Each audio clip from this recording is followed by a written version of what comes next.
ನಮ್ಮ ಸುತ್ತಮುತ್ತ ಇರುವಂಥ ಜನರು ಅವ್ರದ್ದೇ ಆದಂಥ ಒಪಿನಿಯನ್ಸ್ ಇರುತ್ತೆ, ಅವ್ರದ್ದೇ ಆದಂಥ ಎಕ್ಸ್ಪೆಕ್ಟೇಷನ್ಸ್ ಇರುತ್ತೆ, ಕಂಪ್ಯಾರಿಸನ್ಸ್ ಇದ್ದೇ ಇರುತ್ತೆ.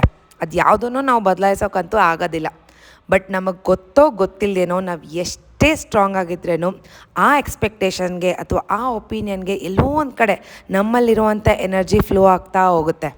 ಇದಕ್ಕಿರುವಂಥ ಒಂದೇ ಸೊಲ್ಯೂಷನ್ ಬ್ಯುಸಿ ಆಗೋದು. ಬ್ಯುಸಿ ಅಂತಂದಮೇಲೆ ಕೆಲಸಕ್ಕೆ ಹೋಗಲೇಬೇಕಲ್ವಾ ಅಂತಂದರೆ ಖಂಡಿತವಾಗ್ಲೂ ಇಲ್ಲ.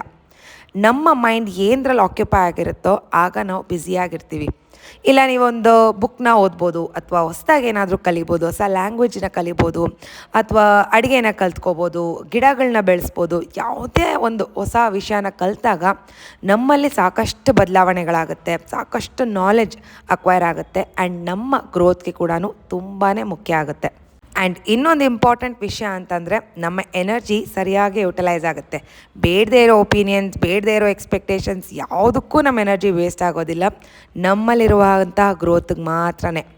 So stay busy, not to avoid people or escape people, just to discover yourself. Welcome to day 36 of my 75 days self challenge. ಇವತ್ತು ಸ್ಯಾಟರ್ಡೇ ವರ್ಕಿಂಗ್ ಡೇ ಆಗಿತ್ತು. ಇವತ್ತಿನ ಮೆನು ವೆರಿ ಸಿಂಪಲ್. ತರಕಾರಿ ಎಲ್ಲ ಬಳಸ್ಕೊಂಡು ಶಾವ್ಗೆನ ಪ್ರಿಪೇರ್ ಮಾಡಿಕೊಂಡೆ, ಆ್ಯಂಡ್ ಜೊತೆಗೆ egg ಕರಿನ ಪ್ರಿಪೇರ್ ಮಾಡಿ ಫ್ರೂಟ್ಗೆ ಅಂತ ಆರೆಂಜನ್ನ ಕ್ಯಾರಿ ಮಾಡಿದೆ. ಈಗಿನ ಎಜುಕೇಷನ್ ಸಿಸ್ಟಮಲ್ಲಿ ಒಂದು ಸರಿ ಪಾಸಾಗಿ ಟೀಚರ್ ಆದರೆ ಸಾಕಾಗಲ್ಲ. ಮಕ್ಕಳಿಗೆ ಹೇಗೆ ಆಗಾಗ ಟೆಸ್ಟ್ ಕೊಡ್ತಾ ಇರ್ತಾರೋ ನಮಗೂ ಕೂಡ ಆಗಾಗ ಅಸೆಸ್ಮೆಂಟ್ಸ್ ಅಂತ ಕೊಡ್ತಾನೆ ಇರ್ತಾರೆ. ನಮ್ಮ ಸಬ್ಜೆಕ್ಟ್ ನಾಲೆಜ್ ಎಷ್ಟಿದೆ, ಎಷ್ಟು ನಾವು ಸ್ಟ್ರಾಂಗ್ ಆಗಿದ್ದೀವಿ ಅಂತ ಟೆಸ್ಟ್ ಮಾಡ್ತಾನೆ ಇರ್ತಾರೆ. ಅದಕ್ಕೆ ರಿಸಲ್ಟ್ಸ್ ಕೂಡ ಕೊಡ್ತಾರೆ. ಅದನ್ನು ಮುಗಿಸ್ಕೊಂಡು ಇನ್ನು ಸಣ್ಣ ಪುಟ್ಟ ಕೆಲಸಗಳೆಲ್ಲ ಇತ್ತು, ಸ್ಕೂಲಲ್ಲಿ ಇವೆಂಟ್ಸ್ ಇತ್ತು, ವೀಡಿಯೋ ಶೂಟಿಂಗ್ ಎಲ್ಲ ಇತ್ತು. ಅದನ್ನೆಲ್ಲ ಮುಗಿಸ್ಕೊಂಡು ಮನೆಗೆ ಹೊರಟು ಬಂದೆ. ಆ್ಯಸ್ ಯೂಶ್ವಲ್ ಮನೆಗೆ ಬಂದಮೇಲೆ ಸಣ್ಣ ಪುಟ್ಟ ಕೆಲಸಗಳು ಇದ್ದೇ ಇರುತ್ತೆ. ಜಸ್ಟ್ ಎರಡು ಎಲೆಗಳನ್ನ ನಾನು ಪ್ರೊಪೊಗೇಟ್ ಮಾಡಿದ್ದು. ಈಗ ನೋಡ್ತಿದ್ರೆ ಈ ಗಿಡ ಇಷ್ಟು ಉದ್ದ ಆ್ಯಂಡ್ ಇಷ್ಟು ಬ್ಯೂಟಿಫುಲ್ಲಾಗಿ ಬೆಳೆದಿದೆ.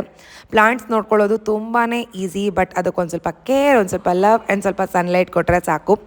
ಆ್ಯಂಡ್ ಇವತ್ತಿನ ಡಿನ್ನರ್ಗೆ ನಾನು ಏನೂ ಪ್ರಿಪೇರ್ ಮಾಡಿರಲಿಲ್ಲ. ಅಂಬ ಸಾಂಬಾರನ್ನ ಕೊಟ್ಟು ಕಳಿಸಿದ್ರು. ಅದಕ್ಕೆ ನಾನು ರವೆ ರೊಟ್ಟಿನ ಹಾಕ್ಕೊಂಡಿದ್ದೀನಿ, ಆ್ಯಂಡ್ ಮನೆಯಲ್ಲಿರೋರಿಗೆಲ್ಲನೂ ಬಿಸಿ ಬಿಸಿ ಅನ್ನನ ಪ್ರಿಪೇರ್ ಮಾಡಿದ್ದೀನಿ. ಡಿನ್ನರ್ನ ಮುಗಿಸಿ ಕಿಚನ್ ಕ್ಲೀನಿಂಗ್ ಎಲ್ಲ ಮಾಡಿ ಒಂದು ಸ್ವಲ್ಪ ಟಿ ವಿನ ನೋಡಿ ಇವತ್ತಿನ ದಿನಾನ ಎಂಡ್ ಮಾಡಿದ್ದೀನಿ. ಆಲ್ಮೋಸ್ಟ್ ಎಲ್ಲ ಗೋಲ್ಸ್ ಮೇಲೆ ಕರೆಕ್ಟಾಗೆ ಫೋಕಸ್ ಮಾಡ್ತಾ ಇದ್ದೀನಿ. ಬಟ್ ಎಕ್ಸಸೈಸ್ ಒಂದು ಮಾತ್ರ ನಿಜವಾಗ್ಲೂ ಎಷ್ಟೇ ಟ್ರೈ ಮಾಡಿದ್ರೂ ಆಗ್ತಾ ಇಲ್ಲ. But still I am giving my best. ಇದಾಗಿತ್ತು ಇವತ್ತಿನ ನನ್ನ ದಿನ. ನೋಡ್ತಿರೋ ಪ್ರತಿಯೊಬ್ಬರಿಗೂ ಥ್ಯಾಂಕ್ ಯು ಅಂತ ಹೇಳ್ತಾ, ಇನ್ನೂ ಯಾರೆಲ್ಲ ಚಾನಲ್ನ ಸಬ್ಸ್ಕ್ರೈಬ್ ಮಾಡ್ಕೊಂಡಿಲ್ಲ ಸಬ್ಸ್ಕ್ರೈಬ್ ಮಾಡ್ಕೊಳ್ಳಿ, ಲೈಕ್ ಮಾಡಿ, ಶೇರ್ ಮಾಡಿ. ಸಿಗೋಣ ಇನ್ನೊಂದು ಮಿನಿ ವ್ಲಾಗಲ್ಲಿ. ಅಂಟಿಲ್ ದೆನ್ ನಿಮ್ಮನ್ನು ನೀವು ನೋಡ್ಕೊಳ್ಳಿ. Take care and see you. Bye.